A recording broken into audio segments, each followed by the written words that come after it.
Hey guys, Dout here, and welcome to Wall Simulator 2016. Just kidding. Welcome to War Thunder. Today we're going to be playing the SB-2C bomber, Helldiver, whatever you want to call it. 3.3 aircraft, I didn't see. With this torpedo and the one before it, just kind of hanging out there, showing the stuff. Keep things mature here though. Anyway, so today, might as well take it out and talk about War Thunder ships, seeing as that there's some points that I see people overlook and just not notice, but anyway, let's get into battle. Alright, here we are on preparing for landing on Hokkaido. Now, one of the things that I think is great about the Mating Naval Forces is that you have aircraft like this, the SB-2C, and some of the other dive bombers and torpedo bombers have more of a use in games rather than attacking AI, or more so than normal. Because before ground forces came out, you had ground strike aircraft, all you could really do with them is grind, wouldn't always contribute to the team. Sometimes the long-range bombers, you could do it. With the German attackers with the 30, that definitely contributed to the team. But once they added ground forces in, now you can be more direct help to your teammates against the people on the ground and tanks and such. So here we are, Helldiver. We're going for an attack on these light cruisers on this map. Now the SB-2C has an interesting history of being despised by the crew who were supposed to be using them. Originally this was meant as a replacement to the the Dauntless dive bomber, and due to problems with stability and a lot of other problems that this plane had in its testing and production, the pilots actually preferred flying the older Dauntless, as there'd be instances such as one I know where an entire squadron of Helldivers fell from the sky because the range was less than the Dauntless. So they demanded that they made the necessary changes to it, and by the time all those changes were made, the 82 had already come out. But are you seeing War Thunder here? It's good at what it does.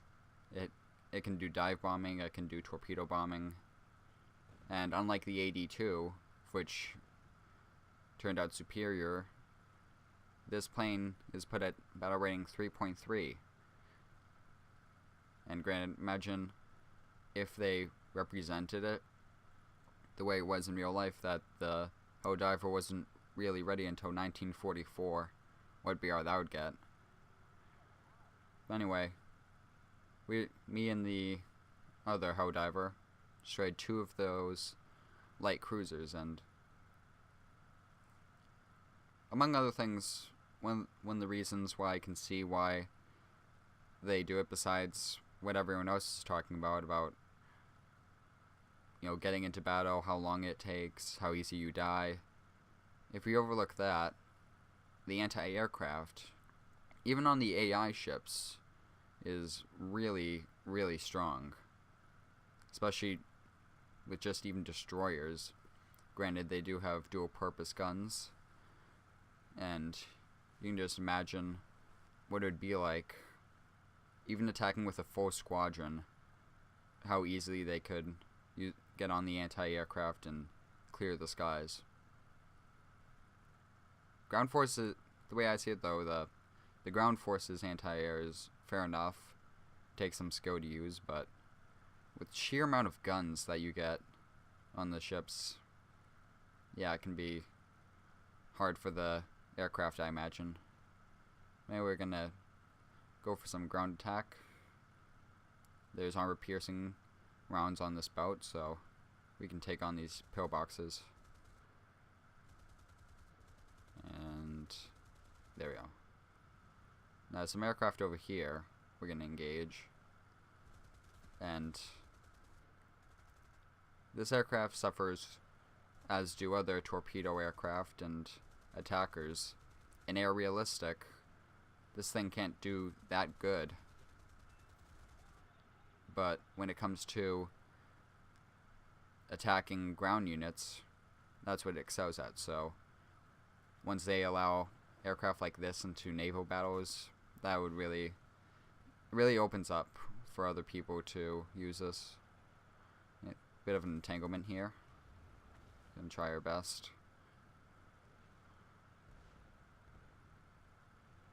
And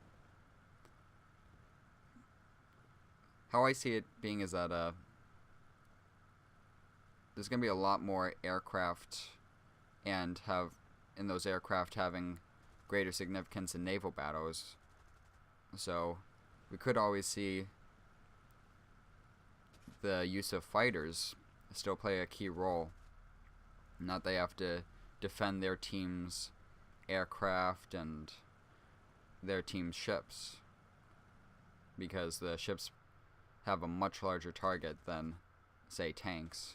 And unfortunately here we're gonna have that guy's gonna overshoot one more, and then we're gonna have our tail control shot out and die. Not before getting a kill. Let's see, yeah, right there. I'm pretty sure one of them bailed out or something. Anyway, on to the second game. Alright, here's the second battle. And this is on Wake Island. I believe this is the first time I was ever on it. Or maybe first time getting a ground spawn. Might have spawned in the air once, though I could be confusing that with Midway. But anyway, this might possibly be what they would have for using aircraft in naval battles. Could be off a carrier, could be defending an island. And speaking of that, one of the suggestions I put on the Reddit and on the constructive criticism, whatever they call it, that thread where they asked for what should be submitted for what you think there would be ships. English is a wonderful language. And so one of the things I offered up, since no one seemed to talk about it much, is naval modes.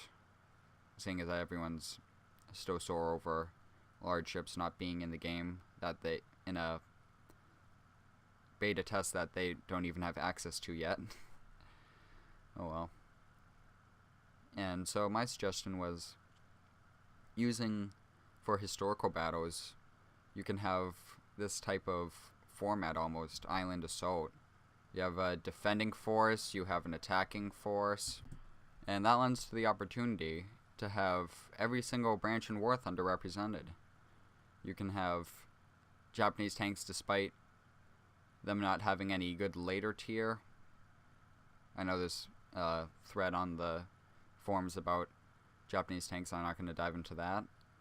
You have considerable amount of tanks still on the Japanese side that could be good for island assaults, and American tanks for early on in the lower tiers for defending, and then later tiers for attacking. And gonna do a run here on some patrol ships, the likes of which we'll most likely be seeing in the closed beta. In fact, that's what they're offering us. So, just a few 20 shots. They don't put up that much of a fight, but remember that these are still AI ships, and because this is an air battle, the damage model isn't as specific as it would be in, say, tanks being specific in tank realistic battles. I'm going to take a second here. Let's see. After I do this run, unfortunately, I get taken out, but let's just take a look. Look at this Key 43. Of course, I'm not noticing him. And very honorable. funny how he had to crash into me. What else would you expect from the Japanese, though?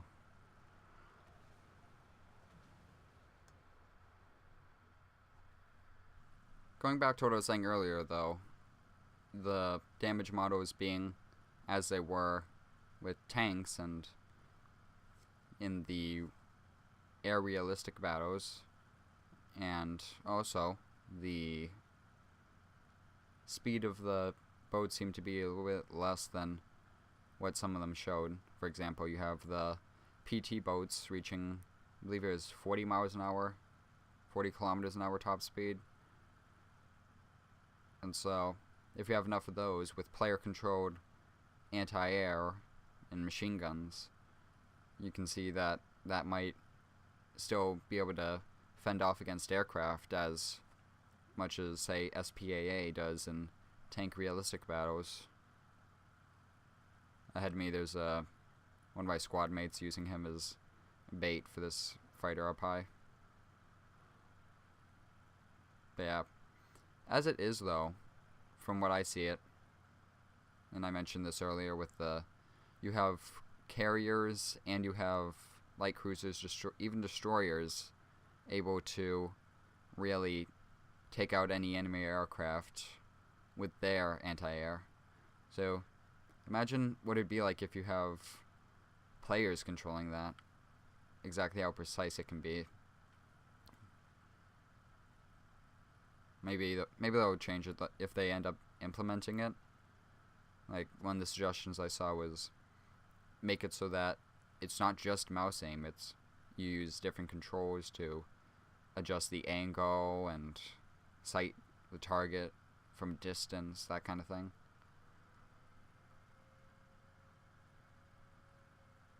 And yeah, even at, I don't know, you have World of Warships. You have the bigger ships you can use, the carriers, the battleships, destroyers, cruisers. And destroyers and cruisers, I see no reason why those couldn't be implemented, but if you take a look at the carrier here, he might shoot me down, but he's enough of a target I can kill him, and so, you know, who's going to have the worse off time? I can queue back for a battle and keep doing it, get more RP, and then his whole day is going to be ruined. He's going to get into another battle and such. And perhaps for me, it's the idea of having every single branch of War Thunder in one battle is a lot of potential for this, and I can see they don't want to mess anything up. Propeller went out here, so gonna go in for a soft landing on the water if possible. But there are games like World of Warships if you really want big ships, you can play. Hop in the gunner for a second. Don't manage any hits on him though.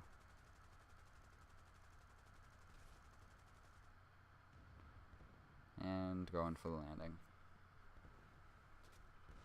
Yeah, I see an opportunity for some of the naval ships to come into play and larger battles in general. Leave your thoughts about naval battles down in the comments below. But I hope you enjoyed. Leave a like if you did. And remember to subscribe.